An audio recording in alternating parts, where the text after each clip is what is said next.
"No," screams Joseph, sitting up on his pallet, his clothes drenched with sweat, his thin blanket twisted around him. Every time he closes his eyes, he sees Mary with another man. Or worse, he sees people hurling stones at her, shouting, "Adulterer! Harlot!" Since the night she told him those stunning words, "I am with child," he has barely slept. He flings off the covers and jumps up, restlessly pacing the floor. "Oh, Mary, I can't get you out of my mind. Surely love drives a man mad," he thinks. His heart heaves with torment. His fevered brain reels in confusion. "My precious Mary, how could you wound our love so deeply?" He has loved her almost beyond reason, but now all of his dreams of marriage and family have been shattered like a storm-tossed boat dashed against jutting rocks. How could she betray me like this?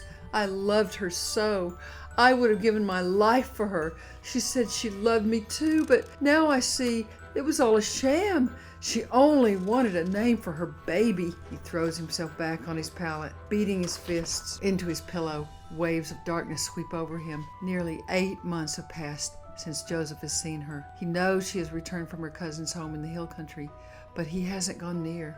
By now she would be heavy with child. The sight would be revolting, heartbreaking to this grief-torn lover. He put it off as long as possible, but had finally applied for a divorce a few days earlier. He would divorce her privately to avoid public exposure. Though he knows Mary has surely endured her own share of humiliation, no one can understand his own private hell. "I've become the laughing stock of Nazareth, the brunt of endless jokes.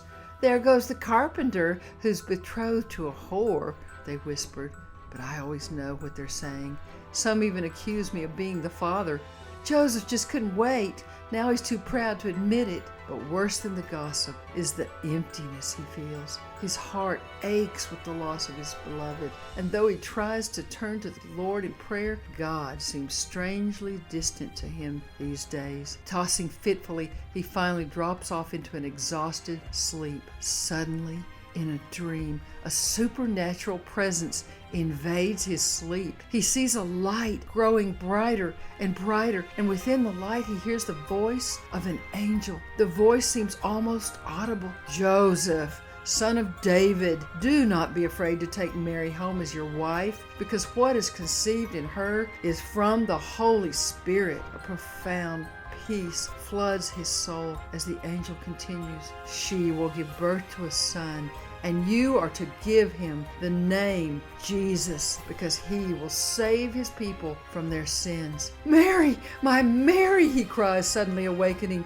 with the presence of God upon him. "Dear God, this baby is from you. I have been so wrong." He leaps from his pallet, splashes himself with water, throws on his tunic, and races out into the street toward Mary's house. The orange glow of dawn is just peeking over the horizon as Joseph runs breathlessly up the winding road. A few vendors are already beginning to set up their wares along the street. Several torches still burn restlessly, most standing cold and flameless. But the flame in Joseph's heart burns strong, fueled by the oil of his love and the grief of remorse.